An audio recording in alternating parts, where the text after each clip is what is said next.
Assalamualaikum warahmatullahi wabarakatuh. Shalom, Om Swastiastu, Namo Buddhaya, Salam Kebajikan. Perkenalkan, nama saya Tribudiarti Damanik. Di sini saya akan membawakan mata kuliah metodologi penelitian.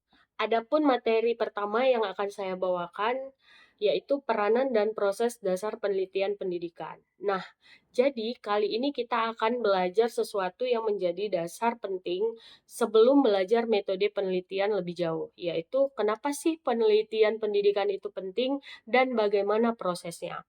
Nah, pendidikan zaman sekarang itu sudah berbeda. Coba deh perhatiin, dunia PAUD sekarang itu beda banget sama dulu. Anak-anak tumbuh dikelilingi teknologi, jadi cara belajar mereka juga ikut berubah. Nah, ini yang bikin pendidikan abad ke-21 itu memiliki 4 kemampuan penting yang wajib dilatih sejak dini. Yuk kita kenalan sama yang namanya 4C. 4C itu yang pertama critical thinking, creativity, collaboration, dan communication. Oke, yang pertama itu adalah berpikir kritis atau critical thinking. Nah, anak-anak dilatih lewat rasa ingin tahunya. Yang kedua itu ada creativity atau kreativitas. Di sini kita melihat bagaimana anak-anak main dan eksplorasi. Yang ketiga itu ada collaboration ataupun kerjasama. Nah, di sini kita lihat bagaimana anak-anak bermain dengan teman-temannya. Dan yang keempat itu adalah communication atau komunikasi. Di sini kita lihat bagaimana kegiatan dia bercerita dan ngobrol sehari-hari. Nah, kemudian itu juga menjadi suatu tantangan buat pendidik. Nah, tantangannya itu misalnya seperti akses teknologi yang belum rata pada saat ini dan bagaimana cara bikin pembelajaran itu tetap sesuai dengan tahap tumbuh kembang seorang anak tersebut. Nah, disinilah penelitian pendidikan itu berperan, biar kita nggak cuma belajar pakai feeling, tapi pakai cara yang udah terbukti.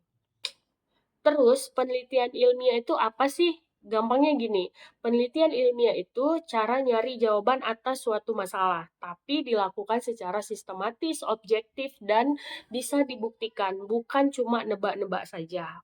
Nah, prosesnya bagaimana? Prosesnya itu dimulai dari menemukan suatu masalah, baca-baca teori yang relevan, bikin pertanyaan penelitian, memilih metode penelitian, ngumpuli datanya, dianalisis, kemudian sampai akhirnya ditarik dari kesimpulannya. Nah, untuk metodenya sendiri ada beberapa pilihan. Yang pertama itu ada kuantitatif. Nah, kuantitatif itu buat yang mau mengukur angka dan hubungan sebab akibat. Dan yang kedua itu kualitatif. Kualitatif itu untuk yang mau paham makna secara mendalam.